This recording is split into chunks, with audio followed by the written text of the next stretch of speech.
All right, it's 0700, and we'll go ahead and get started. My name's Steve DeBenedette, Deputy Plant Section Chief, Incident Management Team 3. Today is Thursday, August 19th, 2021, and this is your operational briefing for the Dixie incident.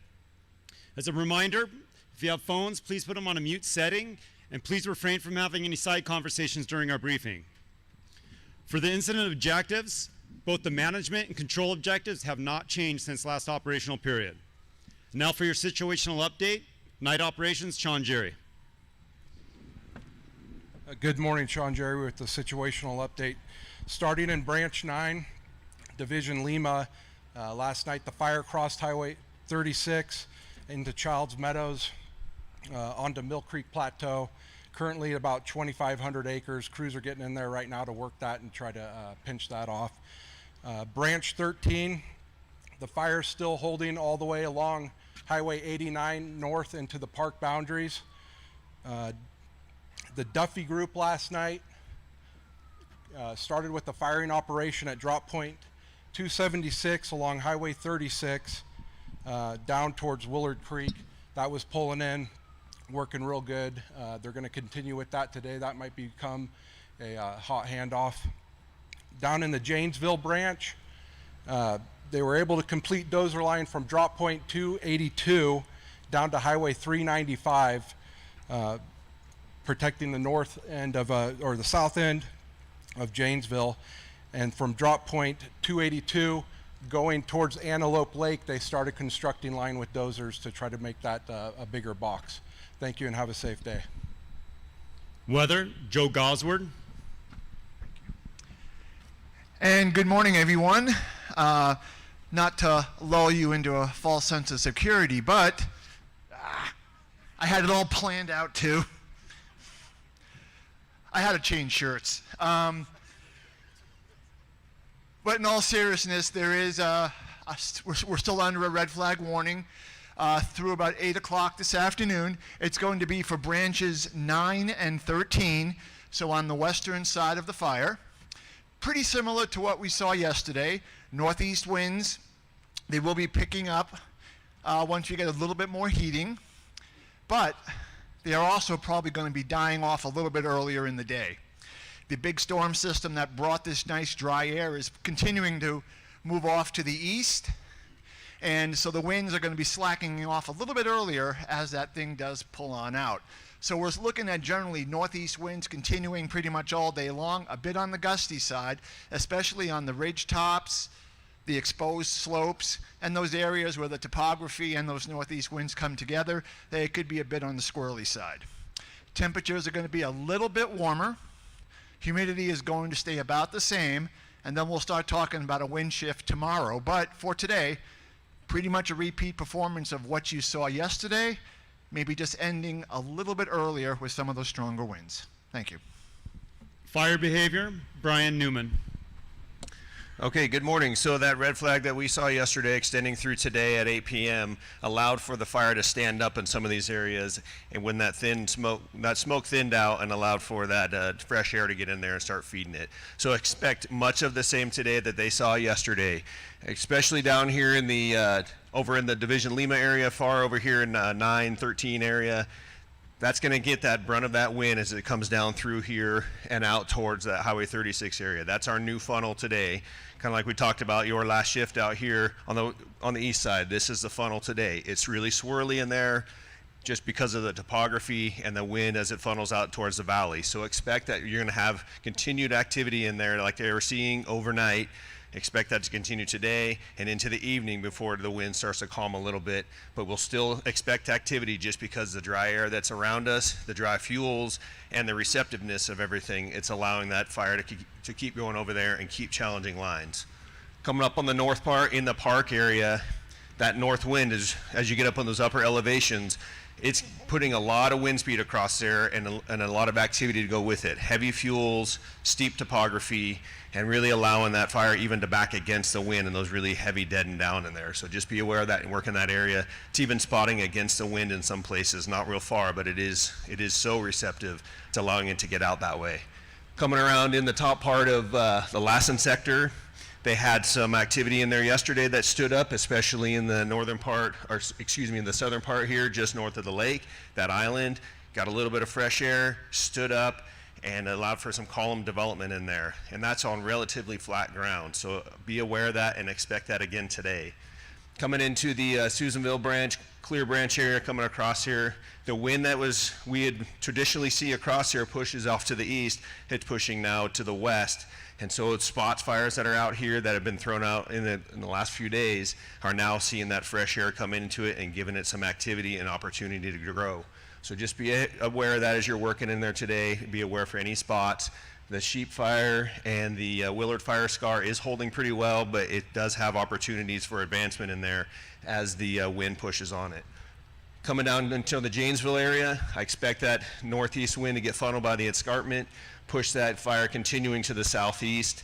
Lighter fuels, grass, sage, but it does get into some timber in here, so your rates of spread are higher, and the wind pushing across there all day is going to continue to advance that. This, once it gets over the escarpment, expect that it's going to continue to push it off to the southwest. If it hasn't already, these will join together at some point during the shift today, so be aware of that as those two fronts come together and some erratic activity. Overall, as we get into the night tonight, you will have that calming of wind, but overall it's going to be downslope, down canyon, so really be aware where you are in the topography and be aware of spotting. Just it is so receptive. Regardless of it being night or day, the burn window is pretty much your entire shift today, day and night. We do have some thinning air, and we were able to get aircraft yesterday, and I expect that to continue again today, but don't base your plans on aircraft for a number of reasons. So please take all that in consideration and have a safe shift. Safety, Damon Godden. Good morning. I want to start out by talking about human factors a little bit this morning. You guys have all been in this fight for a long time. You're doing excellent work and you're making progress. We will get to the end of this incident. We want to end this incident with a good note. We want the nation to know that you fought the good fight, and we don't want them to hyper-focus on some accident.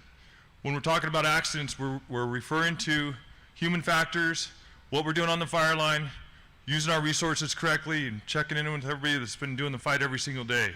So pay attention to your firefighters, pay attention to your drivers, because our drivers right now are exceeding the speed limit, and our law enforcement are going to start pulling people over and giving tickets. It's serious.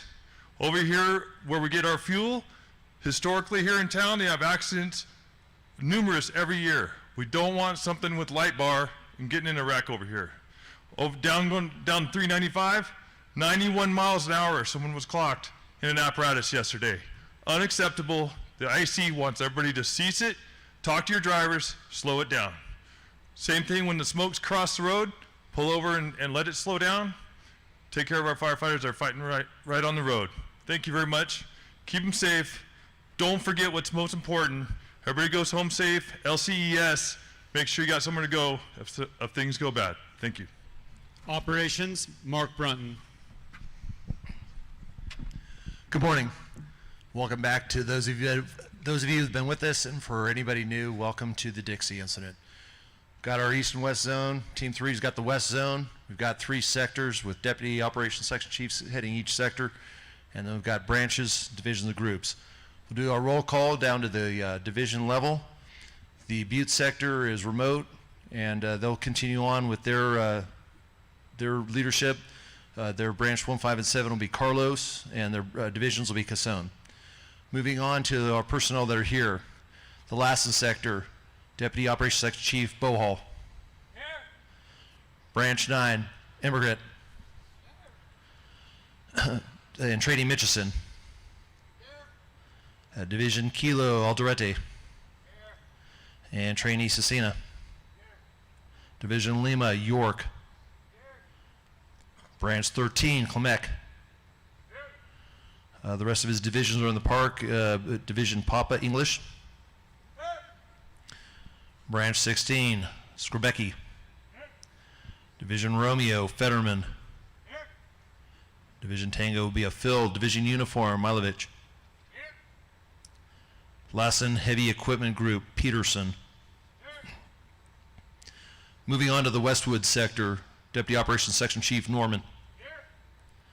The Lake Branch will be Phil. Clear Branch, Dyer. The 147/Meadow Group, Carp. Duffy Group, Boyce. The Westwood and Peninsula will be a fill. Susanville Branch, Barnes. River Group, Thomas. The Gold/Richmond Group, Pooley.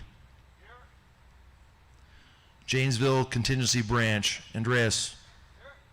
Deputy Branch will be Ehrlich. Wildcat will be a fill, Milford, Schindler. Hicks Group, Morgenstern. Trainee, Frawley. Wingfield Group, O'Neill. Fire suppression repair will be down in the Butte sector, will be Derby. Staging, Montiel. Okay, priorities for today. Lassen sector will be divisions Lima and Kilo, and keeping the fire out of the Mill Creek drainage. And then secondary, keeping the fire spread from the west, keep it going east, and the insertion of the direct and contingency lines in that area.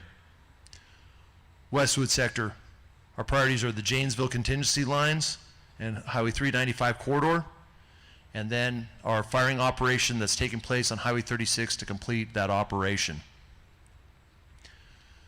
We're making a lot of progress. It may not seem like it sometimes. It's a huge, huge fire, a lot of ground, but there's been a lot of success, a lot of hard work by all of you out there, a lot of hard work from our leadership, providing that leadership for you.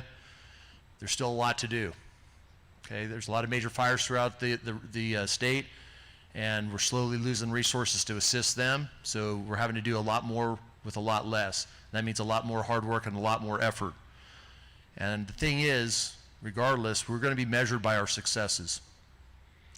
General Stanley McChrystal has been quoted as, "There's likely a place in paradise for people who have tried hard, but what really matters is succeeding." And our charge to you today is to succeed like champions. Thank you. Air Operations, Matt Stanford. Good morning. Page 56 and 57 is all your air assets. Yesterday we dropped over 150,000 gallons of water out of the Eagle Helibase, 60,000 gallons of retardant. Once again, if you're working in the east zone, anything with a double letter designator is the east zone air to ground. West zone air to ground is west zone air to ground. Anything above Janesville, Susanville, that whole sector, the whole west zone is west zone air to ground. Still available, we have the VLAT, ASM, air tankers, and air attack. The copters and the air tankers will be flying again today. Yesterday we had good communication. Once again, while they're dropping, all aircraft are dropping, stay out of the drop zone. Once they're out of the area, please get in there and back them up with boots on the ground. We have 27 helicopters, 4 helibases, 2 in the east zone, 2 in the west zone. Any medical emergencies, please follow the medical plan.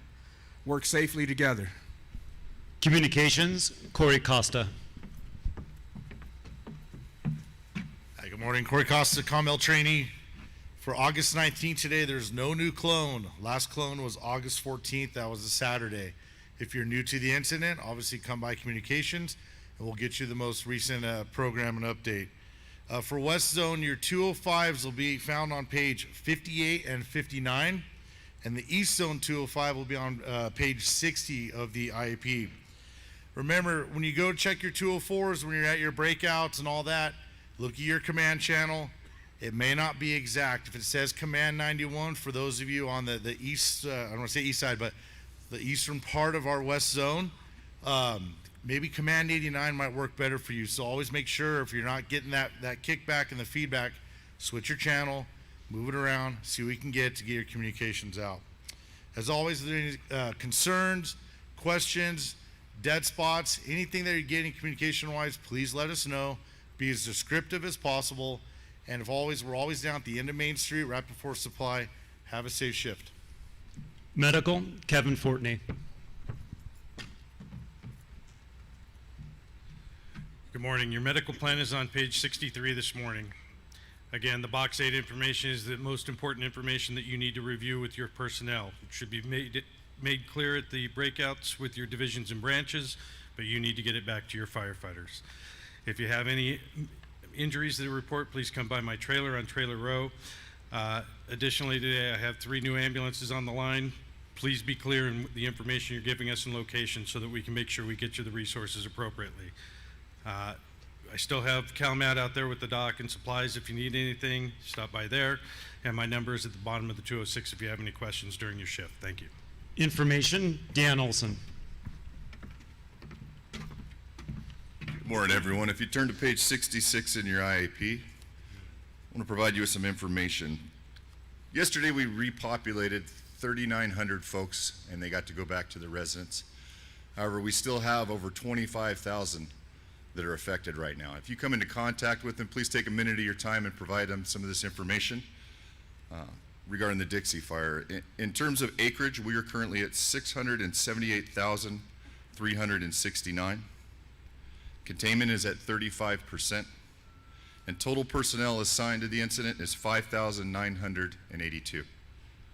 We're still looking for photos and videos. Please either bring them by the PIO trailer or submit them to the email address listed there on the page 66. Mail service as well as lost and found is also provided, same trailer up front. Thank you and have a safe shift. All right, a few reminders. Immediately after briefing, please report to your breakout stations.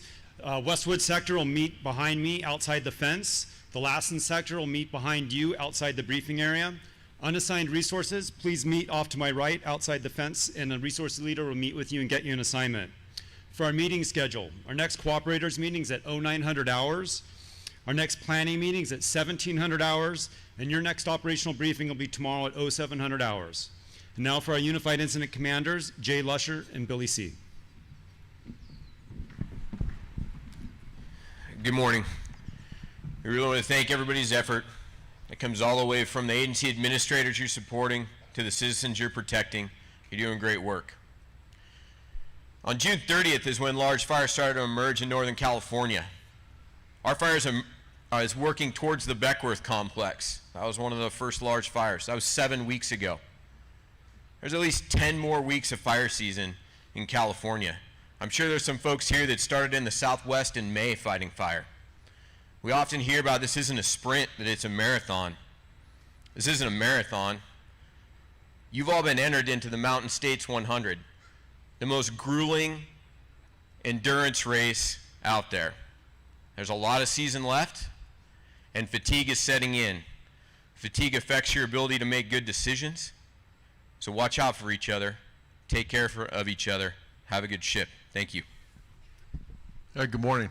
Obviously, yesterday we had a lot of success getting some folks back home. That's all due to the work and effort that you've put in.